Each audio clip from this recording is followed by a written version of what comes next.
கோடநாடு எஸ்டேட்டில் சிசிடிவி கேமராவை கண்காணித்து வந்த ஆபரேட்டர் தினேஷ்குமார் தூக்கிட்டு தற்கொலை செய்து கொண்டார்.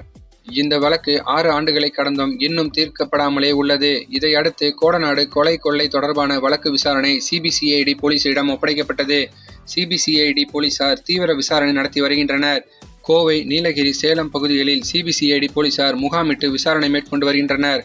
தற்போது வரை 189 சாட்சியங்களுடன் விசாரணை மேற்கொள்ளப்பட்டுள்ளது. இதற்கிடையே தான் வழக்கில் குற்றம் சாட்டப்பட்டவர்களில் விஜின் குட்டி, தீபு, ஜாம்ஜீர் அலி உள்ளிட்ட 8 பேரின் செல்போன்கள் மற்றும் சிம் கார்டுகள் குறித்த தகவல் பரிமாற்ற விவரங்கள் கிடைத்ததால் அடுத்த கட்ட விசாரணைக்கு உதவியாக இருக்கும் என சிபிசிஐடி போலீசார் நீதிமன்றத்தில் கூறினர். இதையடுத்து அவர்களின் செல்போன்கள் மற்றும் சிம் கார்டுகளை கோவையில் உள்ள தொழில்நுட்ப ஆய்வகத்துக்கு நீதிமன்றம் அனுப்பி ஆய்வு செய்யுமாறு கூறியது.